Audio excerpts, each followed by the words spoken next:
to, how I was blessed to get the garden in Attica prison. So that was one of the good things that I enjoyed. I'm on Instagram, Attica Prison Survivor Stories, if you want to see those stories. I keep up with the news with what goes on, but I haven't been there in almost a decade. But these are the things that I took away from having worked there for 15 years. I worked in special investigations. I was a secretary, but I did investigations of ongoing crime.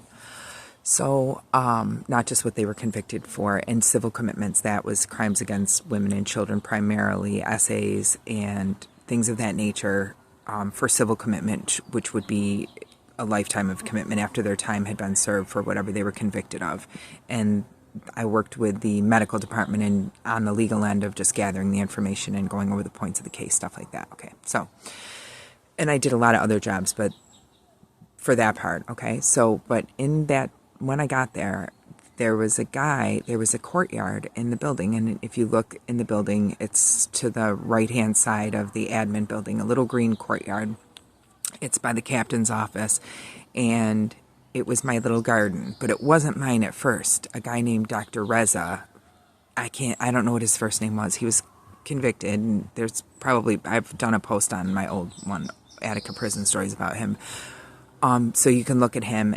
And he had this garden, and he was a doctor, and I didn't know, because I went in there like everybody else, thinking everybody was kind of like, they got caught, they were in Attica, they were just like, guilty as charged, and I just really didn't think about it.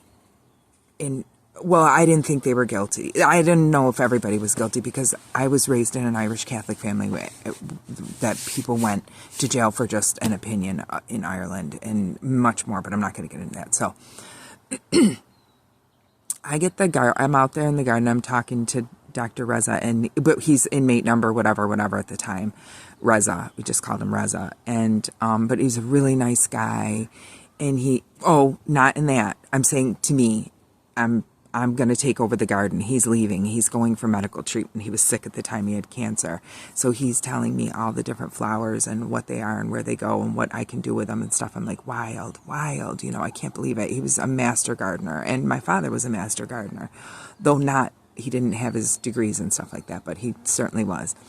So he gives it to me, and I'm so stoked, because it's like the one good thing. They had a big prison farm. They used to grow all the food, and we had cattle, there were goats, sheep, they grew all the food in the greenhouses. At the jail behind the prison was Wyoming, and they had a little farm, Wyoming farm, and the inmates worked there, and they learned farming, and we got all the food. It was self-sufficient at the prison, but they wanted to change that when they started doing freezer food, like Cisco stuff, but it wasn't Cisco that did it, but it was like that, the boil in the bag that the restaurants use. It's just industrial food. They wanted to go to that cheaper, even though, and they would say that, it was because everybody wanted to go to Attica. They were asking for transfers because the food was so good, the milk was so good from the dairy there, and they were fed good, and you feel good. If you got to do time, why do it hard? Why do it in some place yucky? So anyway, I was given it, and he taught me a lot about what grew there and how to work out different little things, but I literally only trained with him for a few days, and I went down there for an hour or so and took some notes, and I was given, we had, in Wyoming prison, they grew flowers back there still. They did do that because they supplied the flowers for all the prisons in the state, or at least many of them. I don't know if it was all, but I would get pallets of flowers. When they did the grounds at our prison, they would give them, the extras would come to me, and I brought in lots of plants from home. Like, I just bought them at the stand so that we had vegetables, and then everybody had some vegetables working in the garden. If you didn't work, and it was the secretary pool that there was a problem with, it was not any inmates assigned to that. Like, they just had a choice: do you want to work in the garden or not? And if they didn't have to, because they were porters in the front, and if they wanted, that's how it was presented to me. I was told I could ask these people, and if they want to, they can, and if they don't want to, they don't have to. And everybody I asked always wanted to, and if they didn't, they just did it, I guess, because it was better than being inside. But I think once they got outside, they realized it was great. Garden is therapy. Building your fence like that, laying the flower beds here I found a bed in the recycle bin. All those 2x 4s, or they're like whatever those are, the fresh wood. That's the bottom of a bed that somebody put in the recycle bin. So I got all that wood for free. Sean built all that out of free wood. This is all stuff I brought back. Okay, so anyway, I learned a lot about using everything in the prison, because you don't have a lot of things, and everything's contraband. You can't bring it in. So you save and you treat everything real well. And see those? Look at how nice it is. So really, if you have an old bed with those boards, they're perfect for it. Nice and straight, tapped in. He's got zinc. We got copper, electric culture. Be great. This is going wild. His grapes. Okay, get back to the story. I apologize, but I watch a lot of podcasts, and they say, what did you do? How do you recover from these things? This'll do it. This'll do it. Getting outside and growing some food, growing your tea. When you're sick in the winter or feeling down, I don't even want to put that in. You're not going to be sick. You're going to be healthy. But when you feel run down and you have your own bags of teas and you have a sense of knowledge about your food that other people don't have, and knowledge is power, and you know that you covered that up when it rained. You know that you watered it with the best stuff and kept it safe. And I take my leaves for teas from the underside, not the overside, the underside where they're protected. And you learn all those things, and you have it on deck in the winter. And that's going to the farmer's market. If you can't grow it yourself, or put a couple things on your porch and see what you can do. Start some mint, easiest thing in the world. And then you have that. It's going to be better for you than anything you're going to buy from the store. Mark my words. So anyway, that's just a little advice. But on that, it was a great grift, kind of like a prison. Not grift, but like get up. Everybody wanted fresh fruit and vegetables. That's hard to get. And people don't understand. Like, I know that coming from there because there's lockdowns.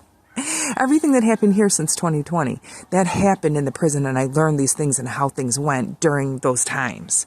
So having your own stuff on deck was amazing, because it just made people have something to look forward to. You care about the weather. You care about the bees. You care about the animals coming through. Are the birds eating all the tomatoes? Like, what's going on? Everybody's got fresh tomatoes going home on the weekend. Go home, and I mean, that's back to their cell, because I'm not going to see them when I'm home on Saturday, Sunday. So the guys could take vegetables back in the back if they didn't get mugged on the way from other people. The COs will frisk you and take your zucchini for sure. The girls will argue. We had girls arguing over who was taking more zucchini. Never brought a plan, and never. It'll deteriorate to that. So just grow your own and have your stuff. Even though the community garden at the prison was a blessing. I mean, it was great. Everybody liked to go out there. We smoked at the time. About a lot of people did. And go out there, have a cigarette, and just discombobulate from what the prison was and the stress of it, because it was a lot. And you were still in just a little brick courtyard. I'll do a picture, maybe another post, or try to repost an old one here on YouTube, so that you can see kind of what it looked like. I don't think I have one here, but if you go over there to Attica Prison Survivor Stories and go back a ways, you could find one today right now. But anyway, so after watching another podcast, I thought, let me get out there and talk about the garden and what that did. And it was healing, and it was money. It generated money, because generating your own food is not only saving you money, but that's knowledge that you have that is money. Knowledge is money. Being able to tacitly do things is money, because money has no value, but lessons learned in life and what you can do with what's around you and how you can make it work for other ways, reusing, upcycling, saving your seeds, permaculture, where things are coming up every year in the same, in the same spot, stuff like that. This is mint. It smells, no, that's potatoes. I got you real close. Anyway, this is mint, chocolate mint. It'll give you a sense of security in these insecure times of life, of what is going on, this big change, this reset. It's imperative that you try to get this summer, put stuff up, learn jam making, learn how to put up, vegetables. Pickles are easy peasy. And those are things that if there was ever a problem, you have something knowing that you did it from start to finish. You buy a case of plums, a case of cucumbers, cases when you're at the farmer's market, not just a few things, and put them up. And if you can't have a garden, that's what we do. We're blessed. We have great farmer's market here and friends at the farmer's market.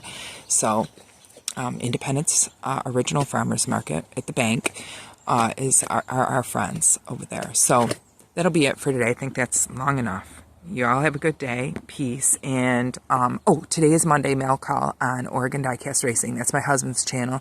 He races Hot Wheels. And we had a guy send him in Rancid Cactus, sent some cars in to run on the track. So he's going to run them on the Intergalactic Speedway. And maybe we'll see you there. Peace.